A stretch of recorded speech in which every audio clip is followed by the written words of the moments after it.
দায়িত্ব নিয়েছি, 4 মাস গত হয়ে গেল, 5 মাস চলছে। 20 বছরের 18 বছরের সংসার 2-4 মাসে পরিষ্কার করা সম্ভব নয়। আমরা সংস্কারে হাত দিয়েছি, খুব তাড়াতাড়ি মার্চের ভিতরে অথবা একটু পরে সংস্কার কার্যক্রম শেষ হয়ে যাবে। প্রধান নির্বাচন কমিশনার, অন্যান্য কমিশনারদেরকে আমরা নিয়োগ দিয়েছি। ভোটার লিস্টে জানুয়ারির 1 তারিখ থেকে নতুন ভাবে হাল লাগাতে হবে। নতুন যারা ভোটার হয়েছে তাদের নাম যাবে, যারা মারা গেছেন তাদের নাম বাদ যাবে। সীমানা নিয়ে যত বিরোধ থাকে এটাও আমরা সম্পন্ন করব। তারপর আমাদের প্রধান উপদেষ্টা বলছেন 2025 সালের শেষে অথবা 2026 সালের প্রথম অর্ধে 30 জুনের ভিতরে আমরা একটা নির্বাচন দেব ইনশাআল্লাহ। সে নির্বাচন হবে ফ্রি, ফেয়ার, ইম্পার্শিয়াল, সুষ্ঠু, নিরপেক্ষ, অংশগ্রহণমূলক আমরা একটা নির্বাচন দেব। এই 16-17 বছরের পরে এই প্রথম একজন ভোটার তার পছন্দের প্রার্থীকে দিনের আলোতে ভোট দিতে পারবেন। সন্ধ্যা হওয়ার আগে ভোট আমরা শেষ করে ফেলবো। এনক্লোজারের ভিতরে কেউ থাকলে রাত ধরে আমরা তার ভোট নেব। আগে ভোট সিস্টেম শেষ। ভোট ছিল আগে প্রহসন। ভোট কেন্দ্রে প্রিজাইডিং অফিসার, সরকারি presiding officer, police officer, answer, police এগুলো থাকতো, কিন্তু মানুষ ভোট দিতে যায় নাই। ভোটের প্রতি মানুষের আকর্ষণ নাই। আগামী যে নির্বাচন হবে আমরা আশা করি দেশের জনগণ স্বতঃস্ফূর্ত ভাবে ভোট কেন্দ্রে গিয়ে পছন্দের প্রার্থীকে ভোট দিবেন। যারা নির্বাচিত হয়ে আসবেন, ম্যান্ডেট পাবেন, আমরা তাদের হাতে ক্ষমতা দিয়ে উপদেষ্টা পরিষদ বিদায় নেব। আমরা বারবার বলছি, আমরা ক্ষমতায় স্থায়ীভাবে থাকতে আসি নাই। আগামী দিনে যারা আসবেন তাদের পথ সুগম করতে এসেছে। বারবার আমরা চ্যালেঞ্জের মুখে পড়েছি।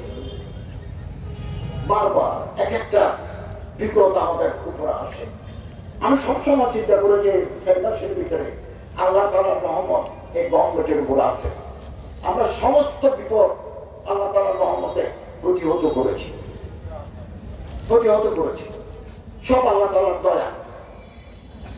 আল্লাহ না করুন আমরা যদি ব্যর্থ হই, এদেশের উপর ঘোর অন্ধকার নেমে আসবে। আমরা কথা বলতে পারবো না। আমরা দায়িত্ব নেওয়ার পরে কোন মানুষ গুম হয় নাই, কোন আয়না করে আমরা কাউকে আটকে রাখি নাই, কারো বিরুদ্ধে মিথ্যা মামলা দিয়ে আমরা তাদেরকে জেলে পাঠাই নাই। হ্যাঁ, যারা অপরাধী, যাদের বিরুদ্ধে অভিযোগ আছে, তারা অবশ্যই আইনের আওতায় আসবেন। Law must take its own course. আইন তার নিজস্ব গতিতে চলবে। সব জায়গায় আমাদের গোয়েন্দারা কাজ করছেন, আমার বিরুদ্ধে গোয়েন্দা আছে। আমি যে লন্ডন গেছি, বার্মিংহাম গেছি, সরকার ওখানে আমাকে প্রোটেকশন দিচ্ছেন। 2 জন গোয়েন্দা দিচ্ছেন আমাকে। হাই কমিশন বলছে, স্যার আপনার সাথে 4 জন থাকবেন, আপনার গাড়িতে 2 জন, আপনার সামনে বা পিছনে 2 জন, এগুলো আপনি দেখবেন। 2 জন ইনভিজিবল, তাদেরকে আপনি দেখবেন না, কিন্তু আপনার নিরাপত্তার জন্য তারা আপনার আশেপাশে আছে। এবং আমাদের অর্থনীতি আমরা যখন দায়িত্ব নিয়েছি, বৈদেশিক রিজার্ভ নাই। আলহামদুলিল্লাহ 4 মাসের ভিতরে 26% বৈদেশিক মুদ্রা আমাদের তহবিলে জমা হয়েছে। আইন শৃঙ্খলা আমরা আস্তে আস্তে উন্নতি করছি। সাস্টেইনেবিলিটি ইকোনমি আমরা চেষ্টা করছি। পলিটিক্যাল স্টেবিলিটি লাগবে নির্বাচনের জন্য। রাজনৈতিক অস্থিতিশীলতা থাকলে আপনি নির্বাচন দিলে তো নির্বাচন হবে না, বাক্স কেড়ে নিয়ে যাবে। আমরা আইন শৃঙ্খলা রক্ষাকারী বাহিনীর মাধ্যমে বিডিআর, বিজেপি, র্যাব, কোস্টগার্ড, এ সমস্ত পুলিশ, সেনাবাহিনীর মাধ্যমে ব্যালট বাক্স যাতে কেউ ডাকাতি করতে না পারে আমরা এ ব্যাপারে সচেতন থাকবো এবং আমরা যতদিন দায়িত্বে আছি আমরা কিছু কাজ করে যেতে চাই। যাকাত ধর্ম মন্ত্রণালয়ের অধীনে ইসলামিক ফাউন্ডেশন একটা প্রকল্প আছে, যাকাত বোর্ড। এটা আমরা পুনর্গঠন করেছি, ভালো ভালো আলেমদেরকে নিয়েছি, মুফতি সাহেবদেরকে নিয়েছি, বড় বড় মুফতি, বড় বড় আলেম আমরা নিয়েছি এবং বিভিন্ন স্কুল অফ থট, কওমি, আলিয়া আর সাবসিনিয়া জাতীয় আলেমদেরকেও আমরা নিয়েছি। খুব বিজ্ঞ প্রাজ্ঞ ওলামায়ে কেরাম আছেন। 23 তারিখ মিটিং দিয়েছি। প্রতি রমজানে আমরা যাকাত কালেকশন করি সরকারিভাবে। এবছর আমরা 11 কোটি টাকা জেলা প্রশাসকদের মহোদয়দের মাধ্যমে আমরা প্রতিটি জেলা উপজেলা ইউনিয়নের মাধ্যমে আমরা এগুলো বিতরণ করব খুব স্বচ্ছতার সাথে। আমরা অ্যাকাউন্ট পে চেক দেব। যারা গরিব, যারা দুস্থ, যারা এতিম, যারা অসুস্থ, যাদের আর্থিক সঙ্গতি নাই, তারা আবেদন করবেন। ইসলামিক ফাউন্ডেশন যে কর্মকর্তা আছে ওনার দফতরে করতে পারেন, ডিসি মহোদয়ের দফতরে করতে পারেন। স্থানীয়ভাবে যাকাতের একটা বোর্ড আছে, ওই বোর্ডের কর্মকর্তারা বসে দরখাস্তগুলো বাছাই করবেন। বাছাই করে সবচেয়ে যারা গরিব, অসুস্থ, দুস্থ এরকম মানুষকে ওনারা তালিকা করবেন এবং একটা মিটিং এর মাধ্যমে চেকগুলো হস্তান্তর করবেন। আর ঢাকাতে আমরা কেন্দ্রীয়ভাবে ইসলামিক ফাউন্ডেশনে 80% আমাদের টাকা আমরা গ্রামাঞ্চলে পাঠিয়ে দিই। 20% টাকা আমরা কেন্দ্রে রাখি। একটা অনুষ্ঠানের মাধ্যমে আমরা এটা গরিব, দুঃখী, বিধবা, বিপত্নিক, অভাবগ্রস্ত ছাত্র যারা একেবারে কিছু নাই, নিঃস্ব, তাদের মাঝে বিতরণ করব। 11 কোটি টাকা আমরা বিতরণ করব। 2025 সালের জন্য আমরা একটা টার্গেট নিয়েছি ধর্ম মন্ত্রণালয়, ইসলামিক ফাউন্ডেশন। আমরা 15 থেকে 17 কোটি টাকা আদায় করব। আমি কক্সবাজারের ধনী ব্যক্তিদের কাছে আবেদন জানাই, আপনারা আপনাদের যাকাতের টাকা স্থানীয় মাদ্রাসায় দেন, এতিমখানায় দেন, দুঃখী মানুষকে দেন, আপনজন আছে তাদের দেন। একটা অংশ সরকারকে দিবেন, ধর্ম মন্ত্রণালয়কে দিবেন, ইসলামিক ফাউন্ডেশনকে দিবেন। দ্বিতীয় এখন ব্যাংকে যেতে হবে না। আমরা অতি সত্তর ঘোষণা করবো, আমরা একটা মোবাইল অ্যাপস চালু করেছি। আপনি আপনার এখানে বসে ব্যাংক অ্যাকাউন্ট থেকে টাকা পাঠিয়ে দিবেন, আমাদের এখানে জমা হয়ে যাবে। আপনাকে ব্যাংকে যেতে হবে না। আমরা একটা অ্যাপস করেছি, পত্রিকা দেবো। ওই অ্যাপসের আপনি মোবাইলে ঢুকে আপনার অ্যাকাউন্ট থেকে ডেবিট করে দিবেন, এগুলো আমাদের অ্যাকাউন্টে চলে যায়। ইনশাআল্লাহ আজিজ, আমরা আশা করছি এই বছর 11 কোটি, 2026 সালে 15 থেকে 17 কোটি করবো ইনশাআল্লাহ। কক্সবাজারের ধনী, অনেক ধনী মানুষ আছে আলহামদুলিল্লাহ, অনেক ধনী। আপনি একটা অংশ আপনার এলাকায় দেন, মাদ্রাসায় দেন, এতিমখানায় দেন, একখানায় দেন, আত্মীয় স্বজন যারা আছে তাদের দেন। একটা অংশ আপনারা গভর্নমেন্টকে দিবেন এবং এই টাকা গরিব দুঃখীদের কাছে যাবে, 1 পয়সাও তছরূপ হবে না। আমার মন্ত্রণালয় থেকে হিন্দু কল্যাণ পরিষদ ট্রাস্ট, বৌদ্ধ কল্যাণ ট্রাস্ট, খ্রিস্টান কল্যাণ ট্রাস্ট, ইমাম মুয়াজ্জিন কল্যাণ ট্রাস্ট, এগুলো বিভাগ আছে। এগুলো আমার মন্ত্রণালয়ের অধীনে, আমি সবগুলোর পদাধিকার বলে চেয়ারম্যান। আমরা যে টাকাগুলো দিই এগুলো অনলাইন ব্যাংকের অ্যাকাউন্টে চলে যাবে। চুরি করা, পার্সেন্টেজ খাওয়ার সুযোগ নাই।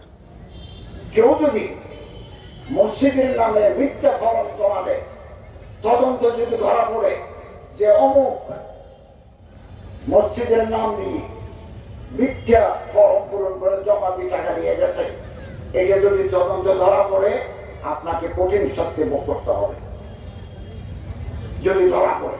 আপনি একদম মনে রাখবেন, চোর একদিন না একদিন তার হাতে হাত করা পড়বে। দুনিয়াতেও বিচার হবে, আখিরাতেও বিচার বাকি থাকে। আমি আপনাদের সহযোগিতা চাই। কত টাকা থাকলে জাকাত দিতে হয়? আকবর মসজিদ ঢাকার আকবর কমপ্লেক্স মুফতি দেওয়ার সাহেব জিদের মালিকুমের মাদ্রাসা থেকে ঘোষণা করা হয়েছে ৭৫,০০০ টাকা যদি কারো হাতে থাকে ১ বছর যাব, যার কোনো খরচ নেই, সারা বছরে খাবার দাবার, আলু, পেঁয়াজ, রসুন, সয়াবিন, ডাল, চিকিৎসা, ছাত্রের বেতন সবগুলো দিয়ে যদি আপনার অ্যাকাউন্টে ৭৫,০০০ টাকা জমা থাকে, আপনাকে জাকাত দিতে হবে। এটা ৫২ ডলার উপর সমমান। একটু বেশ কম হয়, ডলারের দাম বাড়লে রুপার দাম বাড়ে, দাম কমলে কমে। এটা ফিক্সড নয়, উঠানামা করে। এই মুহূর্তে ৭৫,০০০ এগুলোর আপনাকে জাকাত দিতে হবে। ২.৫ টাকা, ১০০-তে ২.৫ টাকা, ১,০০০-এ ২,৫০০ টাকা, না ১,০০,০০০-এ ২,৫০০ টাকা হিসাব করে দিয়ে দেবে। ১ বছর পূর্ণ হতে হবে। ব্যাংকে ফিক্সড ডিপোজিট জাকাত দিতে হবে। শেয়ার কিনেছেন, শেয়ার, এই শেয়ারের টাকা স্টেটমেন্ট নিলে প্রেজেন্ট ভ্যালু একটা কলাম আছে, এই মুহূর্তে আপনার শেয়ারের দাম কত, ওই দামের উপর দিবেন। প্রাইস বন্ডে জাকাত দিতে হবে। ফরেন কারেন্সিস, বিদেশি মুদ্রা, pound, dollar, rouble, yen, rupee, rupiah, তারপরে দিনার, দিরহাম, রিয়াল, এগুলোর উপরেও জাকাত দিতে হবে। হিসাব করে বাংলাদেশ টাকা বের করে আপনাকে জাকাত দিতে হবে। যে কোনো সময় জাকাত দেওয়া যায়, কেবল রমজান মাসে দিলে হিসাব থাকে। আপনি এবছর জাকাত দিবেন ২৪ সাল, ২৫ সালে আপনার সম্পত্তি বেড়ে যাবে। যাকাতুন ইউযাক্কি, যাকাতের বিরক্ত। যাকাত মানে পবিত্র হওয়া, পবিত্রকরণ, পিউরিফিকেশন অফ দি ওয়েলথ। সম্পত্তির ভিতরে ময়লা থাকে, কাপড় যেমন ময়লা হয়, সম্পত্তির ভিতরে ময়লা থাকে। যাকাত দিবেন, ময়লা দূর হয়ে যাবে, দূর হয়ে যায়গা। ২, যাকাতের অর্থ হচ্ছে বৃদ্ধি পাওয়া, অগমেন্টেশন অফ দি ওয়েলথ।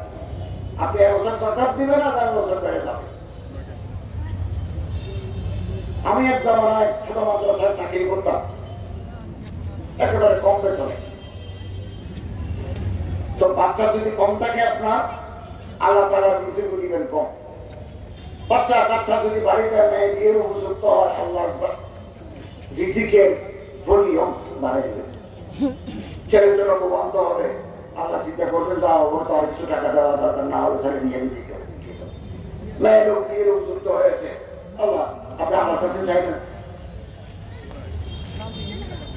চাইবেন, আল্লাহকে ভয় করে চলবেন।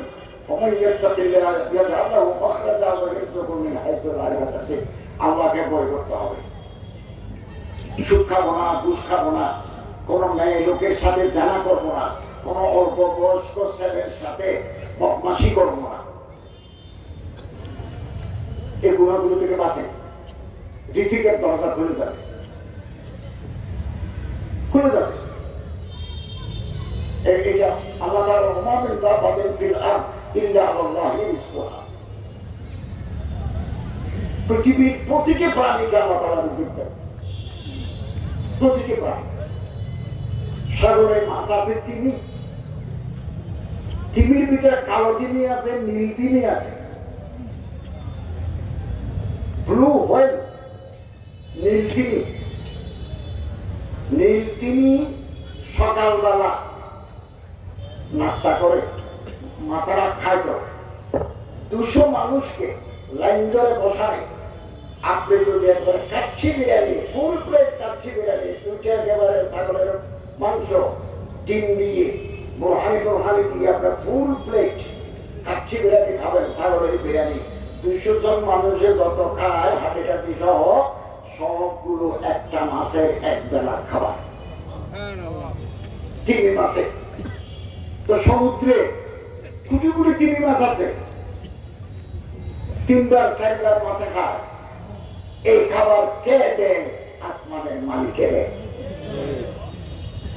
তিমির তো ইন্ডাস্ট্রি নাই, তিমির তো ব্যাংক লুট করার সুযোগ নাই, তিমি তো ঘুষ খাওয়ার সুযোগ নাই। তিনি absolutely dependent on Allah. আর রিস্ক মকসুম, রিস্ক কোন ফিসামা, রিজিক তো উপরে, রিজিক উপরে। আমি আল্লাহ তাআলার রহমত, আল্লাহ তাআলার দয়া অবাক হচ্ছি, অবাক হচ্ছি। এবং আমরা আপনারা যতদিন বেঁচে থাকবো আমাদের রিজিকের জিম্মাদারি আল্লাহর হাতে। আমার রিজিক দুনিয়াতে থেকে যাবে, আমি বিদায় হয়ে যাব, এটা হবে না, এটা হয় না। আজকে রাতে 10টায় যদি কেউ মারা যায়, বুঝতে হবে দুনিয়ার ওনার যে রিজিক বরাদ্দ ছিল এই রিজিক শেষ। রাতের বেলা কেউ ওভারটাইম খাবেন, এই রিজিক আর বরাদ্দ নাই, কোনো চাকরি লাগবে না, আল্লাহ রিজিক দিবেন। আমি অবাক করছি, বারবার অবাক করছি, আমার জীবনের নানা পর্যায়ে অবাক করছি, অবাক করছি। অতএব আমরা আল্লাহ তাআলার মহান শক্তির উপর বিশ্বাস করি, গুনাহ ছাড়ি দিই, ঘুষ সুদ দুর্নীতি দুর্নীতি এগুলো ছাড়ি দিই, ভালো হয়ে যায়। আল্লাহ আপনাকে রিজিক দেবেন, গণনা করতে পারবেন না এরকম রিজিক আপনি পাবেন। যাকাত দিবেন, যাকাত। এবং একজন মুফতি সাহেবের লক্ষ টাকার কিতাব আছে, যাকাত দিতে হবে না।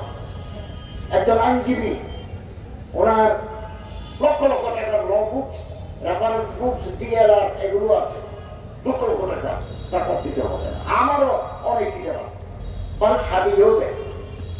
ডক্টর আকরাম নদভী অক্সফোর্ড এবং ওনার সাথে আমার দেখা হয়েছে, উনি আমার কিতাব দিলেন,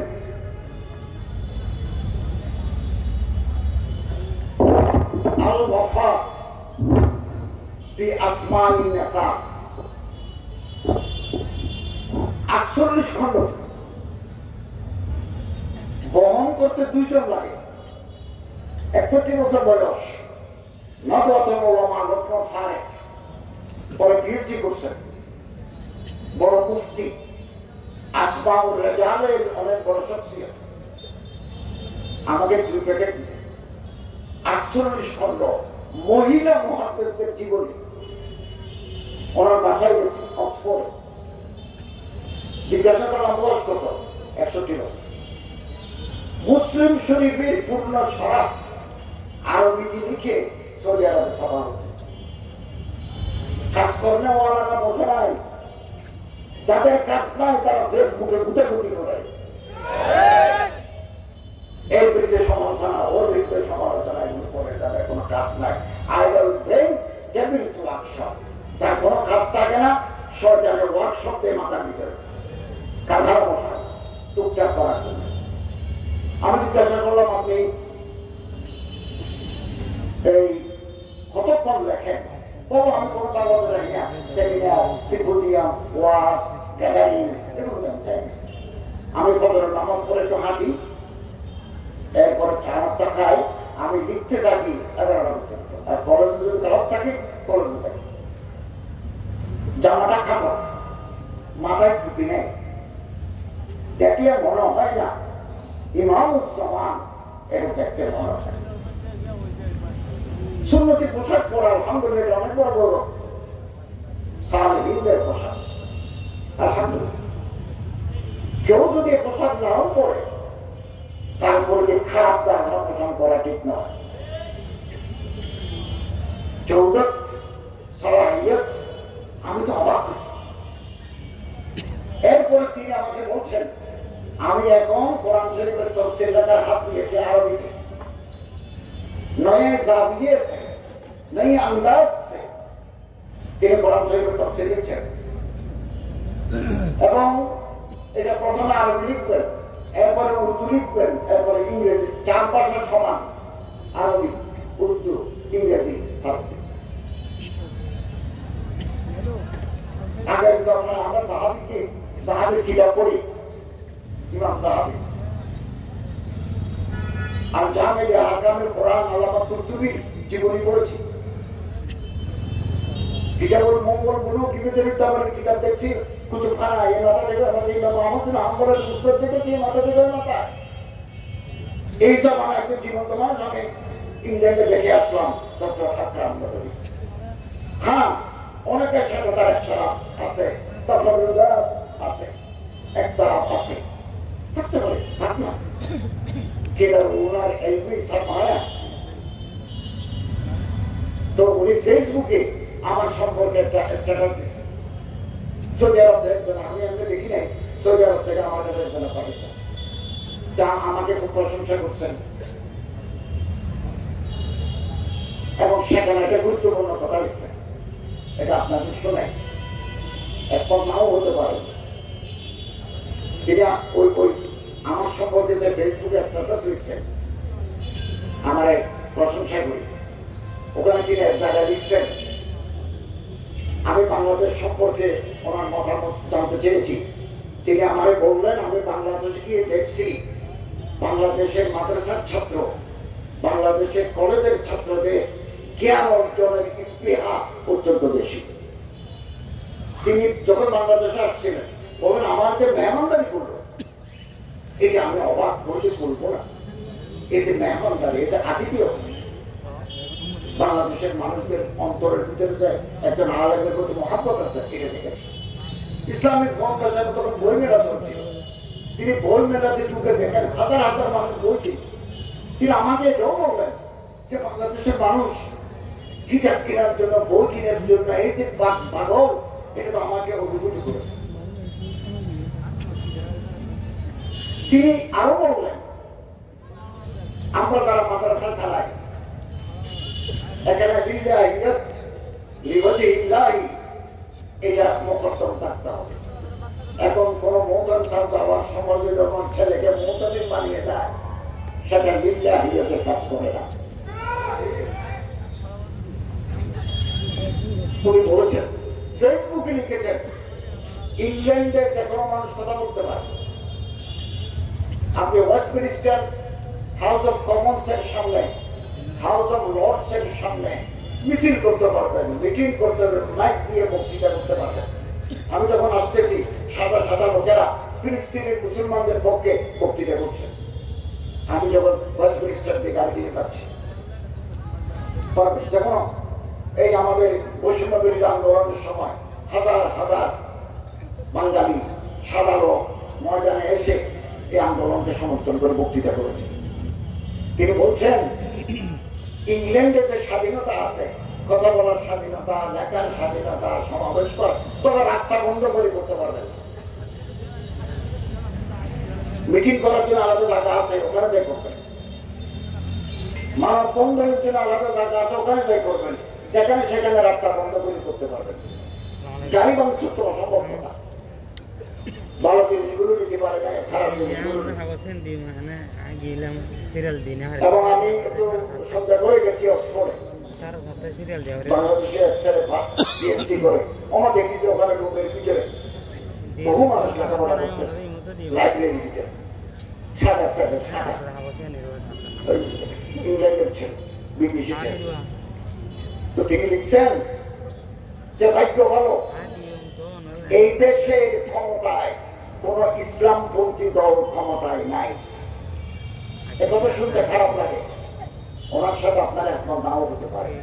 যে একজনের কথা বলছে, আমি আবার করছি মাত্র। তিনি লিখছেন, আমার কাছে মোবাইলের ভিতরে আছে, এই দেশের ক্ষমতায় মুসলমানদের কোন দল ক্ষমতায় নাই। যদি দেখতেও তাহলে উনি ওনার দলের লোক দিয়ে সব সাজাই ফেলতেন, অন্য দলের লোকদেরকে তিনি কর্নাট করে রাখতেন, ঠেলি দেওয়ালের সিপার ভিতরে ঢুকে দিতেন। এক দল 6 দলে ভাগ, এক তবলিগ 2 দলে ভাগ, একে অপরকে ধরে মাথা ফাটে বিচুরি মারি দেয়। লেবার পার্টি এই ঘটনা ওখানে না, তিনি লিখছেন এটা। যদি ইসলামী কোন দল ক্ষমতায় থাকত, অন্যান্য দলকে তারা ঠেলি শিবাগলের ভিতরে ঢুকে দিত। তারা হক, ওরা না হক। ওরা আকিদাওয়ালা, ওদের আকিদা সহি নয়। এগুলো বলতে ভাগ্য ভালো আমেরিকায় কোন ইসলাম, ইংল্যান্ডে কোন ইসলামপন্থী দল ক্ষমতায় আসে না। It is his observation, I am telling you. এটা ওনার কথা, আমি রাওয়ায়াত করছি না। সম্মানিত হাজিরিন, আমরা যাকাত দেব, আমাদের সম্পত্তিকে আমরা পরিচ্ছন্ন করবো, পরিষ্কার করবো, সম্পত্তি বাড়বে। আপনি দিয়ে দেখেন 24 সালে হিসাব করে দেখেন কত টাকা আছে 1 বছর যাব। প্রাইভেট কারের উপরে কোনো যাকাত নাই। হ্যাঁ, প্রাইভেট কার কিনে যদি ভাড়া মারেন, কক্সবাজার রামু, কক্সবাজার ঈদগাহ বাসারি, তখন ওনার আয় থেকে আপনার যাকাত দিতে হয়। যে দল আমরা বাস করি তার যাকাত নাই। এখানে বড় বড় আলমরা আছেন কক্সবাজারে, হযরত মুফতি কামাইদুল্লাহ সাহেব আছেন, মুফতি মোহসেন শরীফ সাহেব আছেন, মওলানা মুসলিম সাহেব হুজুর আছেন, শহরের উপর অনেক বড় বড় ওলামায়ে কেরাম আছেন, জুআমা আছেন। এখানে তাদের কাছ থেকে মাসাইল আপনারা জেনে নেবেন।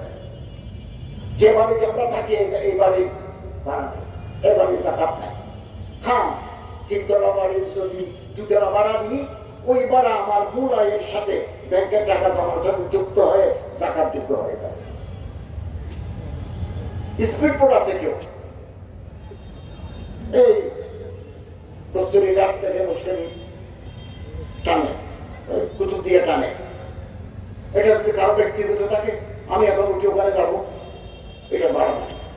কিন্তু এটা যদি বাসিন্দার টানে, এই আয়ের উপরে যাকাত দিতে হবে। যাকাত যদি ঠিক মতো বিতরণ হয়,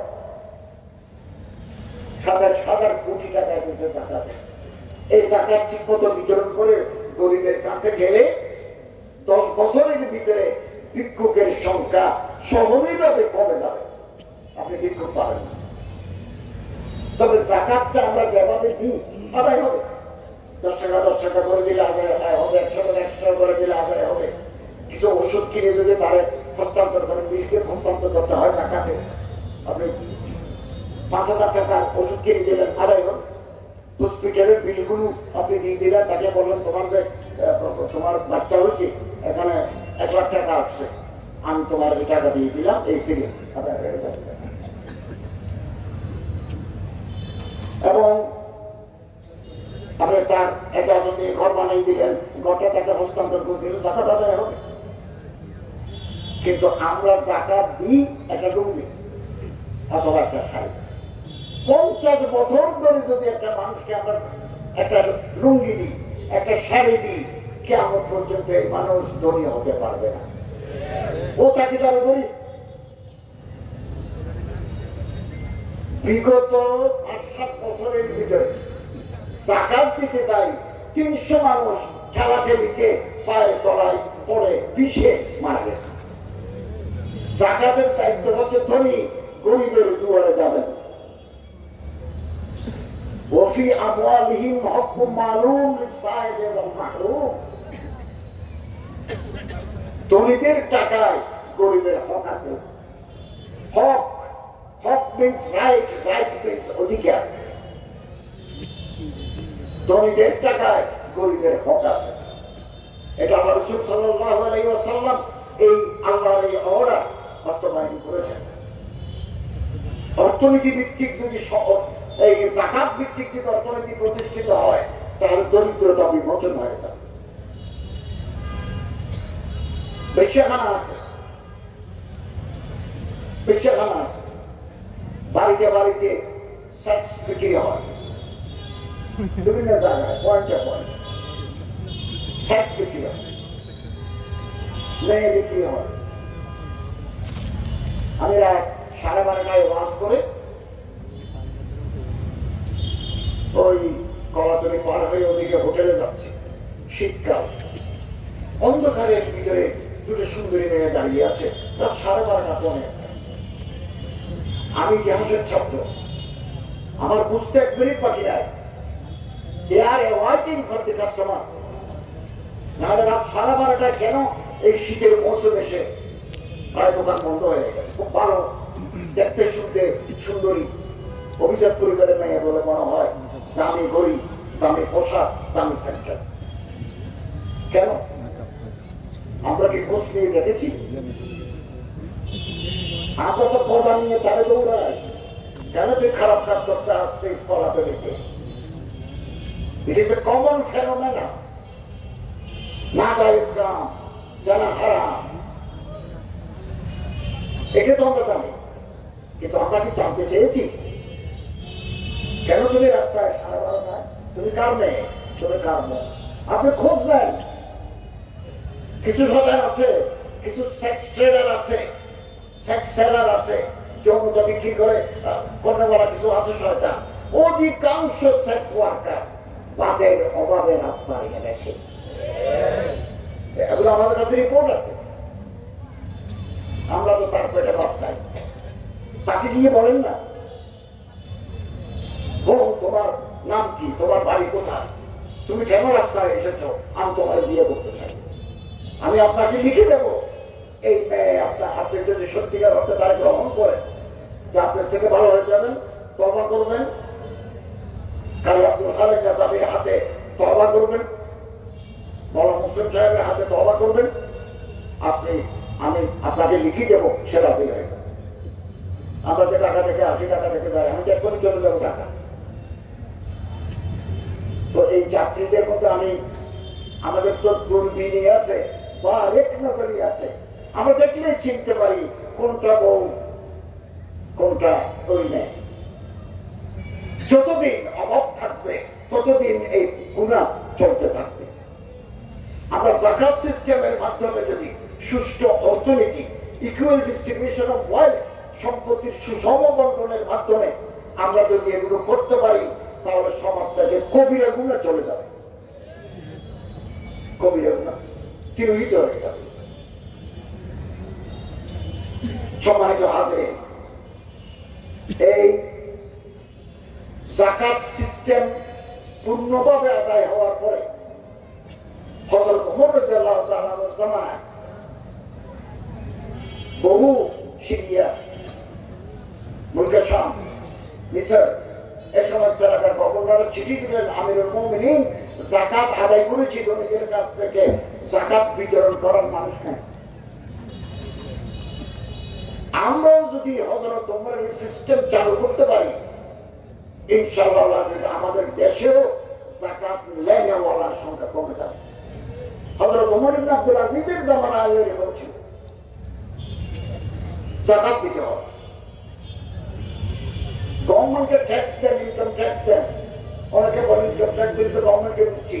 ইনকাম ট্যাক্স মানুষের হক, যাকাত আল্লাহর হক। যাকাত আল্লাহর বিধান, ইনকাম ট্যাক্স সরকারের বিধান। আলাদা আলাদা খাত আছে। আর আমরা যদি ওলামায়ে কেরামদের পরামর্শ ক্রমে একটা গ্রামে আলেম ওলামা আছেন, রাজনৈতিক নেতারা আছেন, ধর্মীয় ব্যক্তিত্বরা আছেন, একটা গ্রাম যদি আমরা ধরি, একটা ইউনিয়ন যদি ধরি, ওখানকার পাবলিকদেরকে যদি আমরা একত্রিত করে এই এলাকায় কত মানুষ যাকাত দিতে পারে আমরা তাদেরকে অ্যাপ্রোচ করি। ওখানে ধরেন 1 কোটি টাকা উঠলো বা 2 কোটি টাকা উঠলো। এবার এই গ্রামের ভিতরে কতজন হতদরিদ্র, আমাদের এই দেশে হতদরিদ্রতার সেন্টার নাই, শীতকালে তার কম্বল নাই, এরকম মানুষের সংখ্যা 6%, 106 জন। সেন্টার আছে, কোন প্রোডাক্টের জামা কিনছে, পরীক্ষার ফিস দিতে পারে না, মেয়ে বিয়ে দেওয়ার সময় পাগল হয়ে যায়। এদের সংখ্যা 17-18 জন একসাথে। আমরা এদেরকে তালাশ করে এরা কোথায় আছে তালাশ করে। আমি আপনাদের বলি, আজকে মাহফিল যার বাবা নাই মা নাই, যার জমিনের উপর দাঁড়ানোর আর্থিক সক্ষমতা নাই, যার মেরুদণ্ড বাঁকা, মাদ্রাসা, হেফাজখানা, স্কুল, কলেজ, ইউনিভার্সিটি, এইরকম ছাত্র আমি তদন্ত করব, আমি গোয়েন্দা তদন্ত করব, আমি জেলা প্রশাসনের মাধ্যমে তদন্ত করব। এরকম ছাত্র যদি এই মাহফিলে কেউ থাকে, যার কেউ নেই, আগামীকাল রাতে ভাত নাই যায়, যেখানে পড়ে কিতাব কেনার বই কেনার পয়সা নাই, সকালবেলা নাস্তা না খেয়ে দুপুরবেলা মাদ্রাসার ভাত খায়, তারা আমার সাথে যোগাযোগ করবে। মৌলানা আব্দুল হালিম গাছামি আছেন, মৌলানা মোহসেন শরীফ আছেন, মৌলানা হেফাজতুল্লাহ সাহেব আছেন, মঞ্জুর আছে, আর আপনারা ওলামায়ে কেরামরা আছেন, ইয়াসিন হাবিব সাহেব আছেন, আর এখানে অনেক বড় ওলামায়ে কেরাম আছেন, ডানে বামে আছেন আপনারা অনেক আমার পরিচিত। ওনাদের সাথে যোগাযোগ করবেন, অন্তত পক্ষে আপনার পড়ার ব্যবস্থা কিছু হলেও আমরা সহযোগিতা করতে পারি, অন্তত পক্ষে আপনি সকালবেলা নাস্তাটা করার ব্যবস্থা করে দিতে পারে, এটাও কমকি, এটাও কমকি।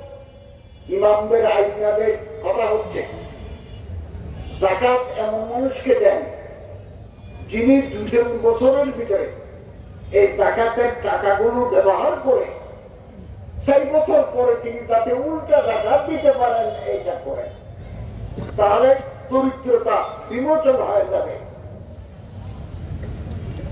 এলিভিয়েটেড পভার্টি, দরিদ্রতা চলে যাবে, তিনি 3 বছর পরে আবার জাকাত দিতে পারবেন। এমন যারা আছে এরা মুসলমান, বাংলাদেশেও চট্টগ্রামও আছে, অন্যান্য জায়গায় আছে, করাচিতেও আছে, ভারতেও আছে। মেমনরা তাদের কমিউনিটির ভিতরে কোন মানুষ যদি গরিব থাকে, সবাই যদি তাদের জাকাত দিই